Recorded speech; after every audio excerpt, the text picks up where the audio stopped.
कहानी की शुरुआत में हम देखते हैं इस शो के मेन हीरो एरन येगर को, जो कि एक डरावना सपना देख रहा था। एरन अपने होम टाउन शिगानशिना में है। शिगानशिना वॉल के बाहर की 4 डिस्ट्रिक्ट्स में से एक, जो लगभग 50 मीटर ऊंची वॉल्स से घिरी हुई है। इन वॉल्स को बनाया गया है टाइटन से बचने के लिए। करीब 100 साल पहले मानवता को एक नया दुश्मन मिला और ये थे जायंट मॉन्स्टर्स, जिन्हें टाइटन्स कहा जाता है। ये टाइटन्स इंसानों को खाने लगे और मानवता को लगभग मिटा ही डाला। और इनसे बचने के लिए इंसानों ने 3 बड़ी बड़ी वॉल्स बनाई। सबसे बाहर की दीवार का नाम मारिया है, बीच की दीवार का नाम वॉल रोज, सबसे अंदर की दीवार का नाम वॉल शीना है। और बचे हुए इंसान इन्हीं वॉल्स के अंदर रहते हैं। और इन सभी वॉल्स के बाहर अलग अलग डिस्ट्रिक्ट्स हैं। और शिगानशिना डिस्ट्रिक्ट वॉल मारिया के बाहर है, जहाँ एरन रहता है। एरन को उसकी चाइल्डहुड फ्रेंड मिकासा जगाती है। मिकासा के पेरेंट्स का कुछ लोगों ने मर्डर कर दिया था। तभी से मिकासा एरन की फैमिली के साथ रहती है। दोनों घर के लिए निकल पड़ते हैं। रास्ते में उन्हें हानस मिलता है, जो एक सोल्जर है। एरन हानस से काफी गुस्सा है, क्योंकि वो ड्यूटी पर शराब पी रहा था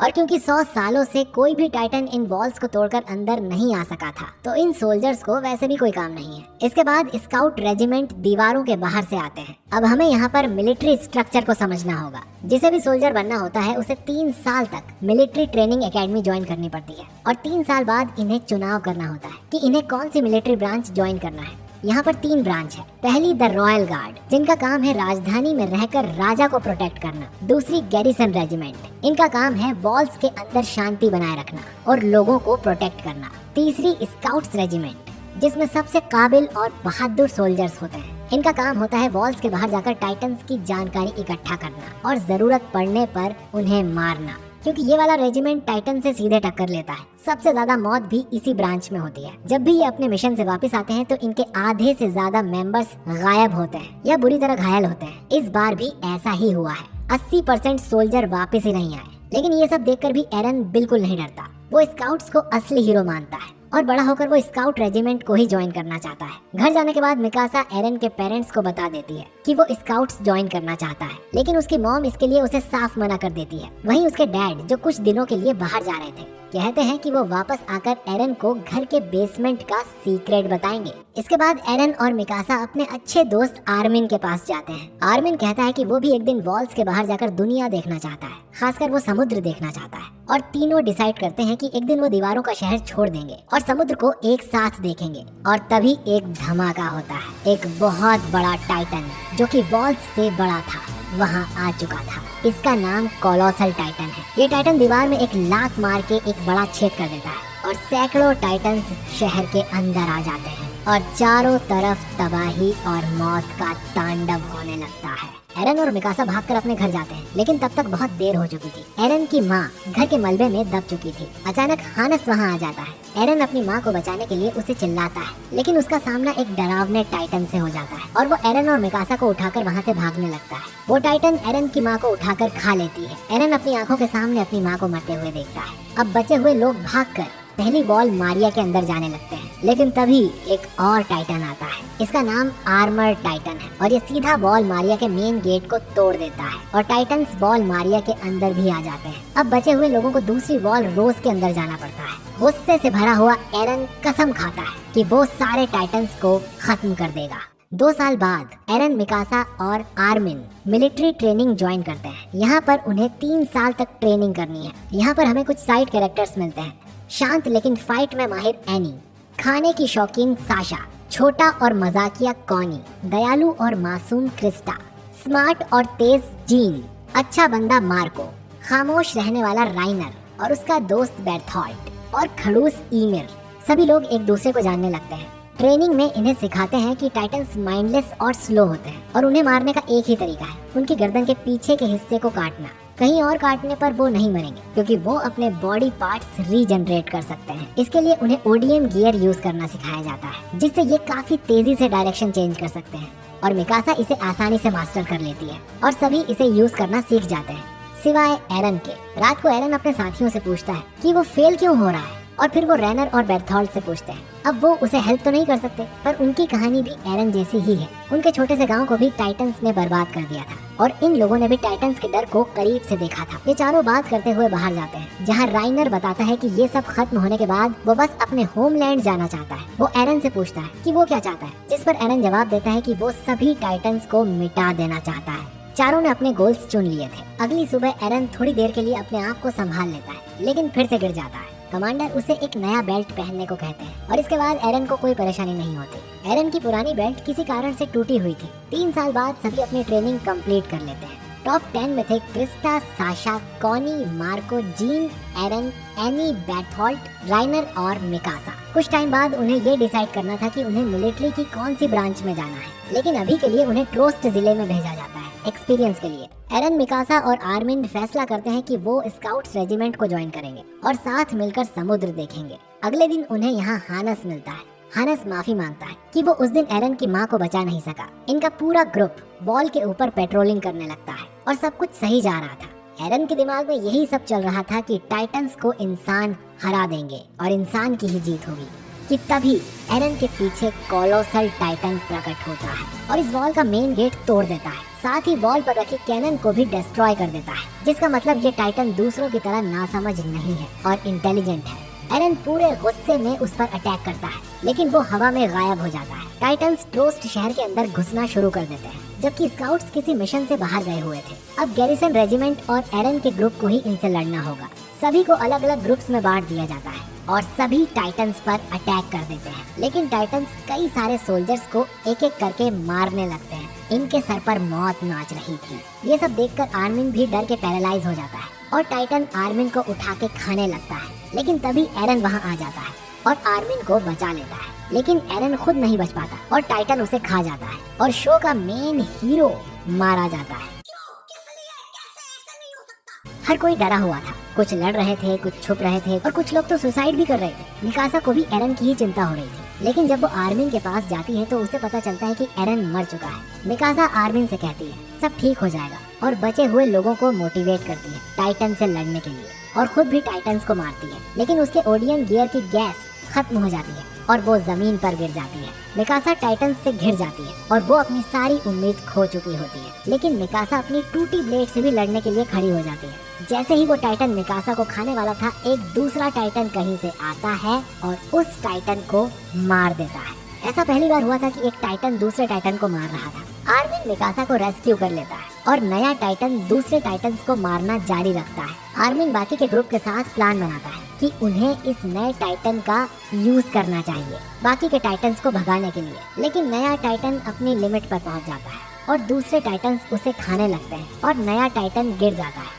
सफेद धुएं के बीच हम देखते हैं एरन को, जो जिंदा था और नए टाइटन की गर्दन में था, जिसका मतलब ये था कि ये नया टाइटन कोई और नहीं बल्कि खुद एरन है और उसके हाथ पैर भी जो कट चुके थे वो हील हो जाते हैं। अब ये देख वॉल रोज के अंदर सोल्जर्स एरन, मिकासा और आर्मिन को घेर लेते हैं। सोल्जर्स उसे मॉन्स्टर समझ रहे थे और एरन को मारना चाहते थे। एरन को एक सपना आता है कि उसके फादर ने उसे एक इंजेक्शन लगाया था और उससे समझ आता है कि उसे उस चाबी को यूज करके बेसमेंट के सीक्रेट को जानना होगा और अपनी इस नई पावर को मास्टर करना होगा। गार्ड्स एरन पर कैनन फायर करते हैं, लेकिन एरन अपने हाथ को काटता है और अपनी टाइटन बॉडी का आधा हिस्सा सम्मन कर लेता है और उसे रोक लेता है। अब आर्मिन आगे आता है और सभी गार्ड्स को कन्विंस करता है कि उन्हें एरन को एक चांस देना चाहिए, वो मानवता की आखिरी उम्मीद हो सकता है। मिलिट्री कमांडर पिक्सेस वहां आते हैं और एरन को बचा लेते हैं। इसके बाद वो एरन और आर्मिन के साथ एक प्लान बनाते हैं। एरन फिर से टाइटन बन के एक बड़ा बोल्डर उठा के उस गेट को सील कर सकता है जो कोलोसल टाइटन ने तोड़ा था,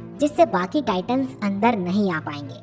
पिक्सास अपने बाकी के सोल्जर्स को ये प्लान बताता है और सभी डरे हुए होकर भी एग्री करते हैं और एक ग्रुप एरन के साथ भेजा जाता है और बाकी सोल्जर्स टाइटन्स को दूसरी तरफ उलझाए हुए थे। एरन फिर से टाइटन में ट्रांसफॉर्म होता है, लेकिन वो अपनी टाइटन बॉडी को कंट्रोल नहीं कर पाता और मिकासा पर ही अटैक कर देता है और बेहोश हो जाता है। आर्मिन एरन के पास आता है और उसे अपना सपना याद दिलाता है, जिससे एरन जाग जाता है और अपनी टाइटन बॉडी को पूरी तरह कंट्रोल कर लेता है। फिर वो बड़ा सा पत्थर उठाता है और इसके साथ ही वो होल की तरफ चल पड़ता है। बाकी सोल्जर्स को एहसास होता है कि उन्हें एरन को बाकी टाइटन से प्रोटेक्ट करना होगा और उसका रास्ता साफ करना होगा, भले ही ऐसा करने पर उनकी जान ही क्यों न चली जाए। एरन आगे बढ़ता है और उस गेट को सील करने में कामयाब होता है। ये मानवता की टाइटंस के खिलाफ पहली जीत थी और अंदर के टाइटंस को स्काउट्स लीजन और कैप्टन लिवाई मार देते हैं, लेकिन 2 टाइटंस को जिंदा पकड़ा जाता है उन पर रिसर्च करने के लिए। इसके बाद वो मरे हुए लोगों को इकट्ठा करते हैं। अनगिनत लाशों में मार्को भी था, जिसका ओडियम गियर किसी कारण से गायब था। एरन एक जेल के अंदर जागता है। उसके सामने थे स्काउट्स रेजिमेंट के कमांडर आर्विन स्मिथ और साथ में one of the best soldier captain Levi. दोनों उसके टाइटन पावर के बारे में पूछते हैं और ये भी पूछते हैं कि वो किसकी तरफ है, क्योंकि अब उन्हें भी समझ आ रहा था कि कोलोसल टाइटन और आर्मर टाइटन भी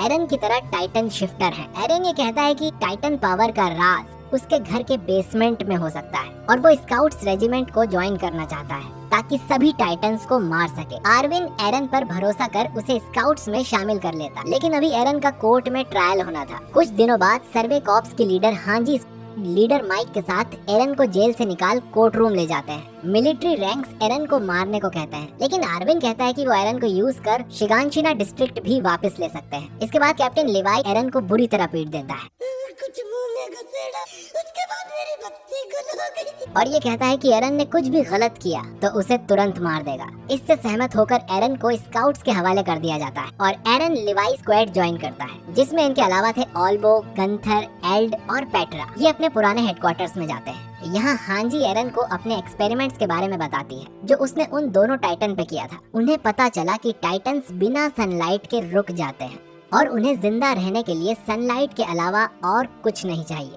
ना खाना ना पानी। वो इंसानों को तो सिर्फ मजे के लिए खाते हैं। लेकिन कुछ दिनों बाद उन दोनों टाइटन्स को किसी ने मार दिया और अपराधी इन्हीं के बीच छुपा है। इधर बाकी के लोग डिसाइड करते हैं कि उन्हें कौन सी ब्रांच को ज्वाइन करना है। एनी आर्मिन से कहती है कि वो जिंदा रहना चाहती है, इसीलिए वो रॉयल गार्ड चूज करेगी। फैसले का दिन आ चुका था और सिर्फ 21 लोग ही स्काउट्स रेजिमेंट को ज्वाइन करते हैं। डर इनको भी लग रहा था, लेकिन अब पीछे मुड़ने का सवाल भी नहीं था। इसके 1 महीने बाद सभी वॉल रोज के बाहर जाते हैं। इनका मिशन था वॉल मारिया तक पहुंचना और अब ये टाइटंस के इलाके में थे। ये आर्विन के फॉर्मेशन के हिसाब से अलग अलग टीम में बढ़ जाते। एरन लिवाई के साथ मिडिल में था। इनकी पूरी कोशिश थी कि ये टाइटन को अवॉइड करके आगे बढ़े और ये ऐसा ही कर रहे थे। लेकिन तभी वहाँ एक इंटेलिजेंट टाइटन आता है। ये एक फीमेल टाइटन थी जो सीधा ग्रुप्स को मारना शुरू कर देती है। ये भी एरन की तरह एक टाइटन शिफ्टर है। फीमेल टाइटन आर्मिन की स्क्वाड के लोगों को भी मार देती है, लेकिन वो आर्मिन को मारने से पहले उसका फेस देखती है और फिर उसे जिंदा वहाँ छोड़कर वहाँ से आगे बढ़ जाती है। राइनर और जीन आर्मिन के साथ हो जाते हैं और तीनों उस फीमेल टाइटन का पीछा करते हैं। राइनर उसे मारने जाता है, लेकिन वो उसे पकड़ लेती है। राइनर उसकी पकड़ से बच निकलता है और फीमेल टाइटन एरन की तरफ भागने लगती है। क्रिस्टा कुछ हॉर्स को लेकर इनके पास आती है और ये बाकी के ग्रुप्स को फीमेल टाइटन की चेतावनी देते हैं और फीमेल टाइटन एक एक करके स्क्वाड्स को मारते ही जा रही थी। लिवाई स्क्वाड एक जायंट फॉरेस्ट में एंटर करते हैं। कुछ सोल्जर्स पेड़ों पर चढ़ जाते हैं जिससे टाइटन्स को उनके पीछे जाने से रोका जा सके, लेकिन फीमेल टाइटन पहले ही अंदर पहुंच चुकी थी और वो एरन के पीछे ही थी। लेकिन लिवाई इस पर कोई रिएक्शन नहीं देता और उसकी स्क्वाड को लेवी पर भरोसा था। एरन टाइटन में ट्रांसफॉर्म होने को बोलता है। लिवाई कहता है कि फैसला उस पर है, लेकिन बाद में उसे पछतावा ना हो और एरन भी लिवाई पर भरोसा करके आगे बढ़ता है। और जैसे ही फीमेल टाइटन एरन को पकड़ने वाली होती है, एरविन एक सिग्नल देता है। एरविन की स्क्वाड ने इसके लिए जाल बिछाया हुआ था और वो देख सकते हैं कि इस टाइटन के अंदर कौन है। इधर आर्मिन को रियलाइज होता है कि अगर फीमेल टाइटन उन्हीं में से कोई एक है तो कोलोसल और आर्मर टाइटन भी उन्हीं के बीच छुपे होंगे और उन्हें पता करना होगा कि वो कौन है। लिवाई और आर्विन फीमेल टाइटन की गर्दन काटने की कोशिश करते हैं, लेकिन इस टाइटन के पास एक पावर है जिससे कि वो अपने शरीर का कोई भी हिस्सा क्रिस्टल की तरह हार्ड कर सकती है। अचानक वो टाइटन चिल्लाती है और नॉर्मल टाइटन्स उनके पास आकर उसकी बॉडी को खाने लगते हैं और अब सोल्जर्स को पीछे हटने पर मजबूर होना पड़ता है। उनका मिशन फेल हो गया था। इरविन को रियलाइज होता है कि जो लड़की फीमेल टाइटन की बॉडी में थी वो ओडियम गियर का यूज कर भाग गई होगी। तभी लिवाई स्क्वाड के पीछे वो फीमेल टाइटन फिर से अपीयर होती है और एक एक करके पूरे स्क्वाड मेंबर्स को मार देती है। एरन को रियलाइज होता है कि उसे पहले ही टाइटन बन जाना चाहिए था, लेकिन वो अब टाइटन में ट्रांसफॉर्म होता है और फीमेल टाइटन से फाइट करने लगता है। दोनों हैंड टू हैंड कॉम्बैट में लड़ते हैं, लेकिन फीमेल टाइटन इसमें स्किल्ड थी और एरन उसे छू भी नहीं पा रहा था। साथ ही उसके पास हार्डनिंग पावर भी थी। वो एरन टाइटन को हरा देती है और उसकी गर्दन से एरन को निकालकर अपने मुंह में भर लेती है। लेकिन तभी वहाँ मिकासा और लिवाई आ जाते हैं। दोनों टीम वर्क करके उस फीमेल टाइटन से लड़ते हैं और एरन को बचा लेते हैं, लेकिन फीमेल टाइटन भाग निकलती है। स्काउट रेजिमेंट्स वापस वॉल्स के अंदर आ जाते हैं। इनके ही सारे सोल्जर्स मारे गए थे और अब इरविन को एरन मिलिट्री पुलिस को सौंपना होगा। इधर हम कैपिटल डिस्ट्रिक्ट देखते हैं जहां एनी ने मिलिट्री पुलिस में ज्वाइन किया था और स्काउट्स को कैपिटल तक लाने का काम मिलिट्री पुलिस को दिया जाता है, जहां एरन का ट्रायल होगा। रास्ते में एनी को आर्मिन मिलता है। वो एरन को यहाँ से भगाने का प्लान कर रहा था और उसे एनी की हेल्प चाहिए और एनी मान जाती है। वो दोनों एरन और मिकासा के पास जाते हैं। फिर वो एक अंडरग्राउंड टनल में जाने लगते हैं, लेकिन एनी मना कर देती है। ये एक्चुअली एक जाल था एनी के लिए। आर्मिन को पहले ही शक हो गया था कि मार्को का ओडियम गियर एनी ने चुराया था और उन दोनों टाइटन्स को भी इसी ने मारा था और एनी ही फीमेल टाइटन है, इसीलिए एनी ने आर्मिन को नहीं मारा था। एनी हंसने लगती है और अपनी फिंगर काट के फीमेल टाइटन में ट्रांसफॉर्म हो जाती है। सभी स्काउट्स उस पर अटैक कर देते हैं। आर्मिन और जीन मिलकर उसे ट्रैप में फंसा लेते हैं, लेकिन वो आसानी से उसे तोड़ देती है। काफी मुश्किल के बाद एरन भी टाइटन में ट्रांसफॉर्म हो जाता है। एरन और एनी बैटल करते हैं, लेकिन एनी जीत रही थी, पर एरन उसके मूव्स समझकर काउंटर अटैक करने लगता है। लेकिन फिर भी वो एरन को हरा के उसका सिर फोड़ देती है और वॉल की तरफ भागने लगती है। लेकिन गुस्से से भरा एरन उसके पीछे आता है और उसे जमीन पर गिरा देता है और उससे लड़ने की कोशिश करता है, लेकिन एनी उससे बच के वॉल पर चढ़ के भागने की कोशिश करती है। लेकिन मिकासा उसकी उंगली काट देती है और वो गिर जाती है और एरन उसके हाथ पैर चीर देता है। लेकिन इससे पहले वो एनी को बाहर निकाले वो चमकने लगती है और उसके आसपास एक क्रिस्टल बन जाता है। इधर कैप्टन लिवाई एरन को उसकी टाइटन बॉडी से काट कर बाहर निकालता है। हम एनी को एक विशाल क्रिस्टल के अंदर देखते हैं जिसके अंदर एनी बेहोश थी। सबको रियलाइज होता है कि उन्हें एनी से कोई जवाब नहीं मिलेंगे जब तक वो उससे बाहर नहीं निकल जाती। स्काउट्स क्रिस्टल को ले जाते हैं। इधर अरविंद काउंसिल से मिलता है और उन्हें कन्विंस कर लेता है कि एरन उनके साइड है और उनका सबसे बड़ा हथियार है और बाकी के दो टाइटन्स कोलोसल और आर्मंड जो उनके ही बीच छुपे हुए हैं उन्हें भी वो पकड़ लेगा। अब उनकी बारी है टाइटन्स को मुंह तोड़ जवाब देने की। वहीं इधर स्टोहेस डिस्ट्रिक्ट में जिस वॉल पर एनी चढ़ रही थी वहाँ का एक हिस्सा गिर जाता है और वॉल के अंदर हमें एक कोलोसल टाइटन का फेस दिखता है, जिसका मतलब इन वॉल्स में टाइटन्स को कैद किया हुआ है। और अटैक ऑन टाइटन का सीजन 1 यहीं खत्म हो जाता है।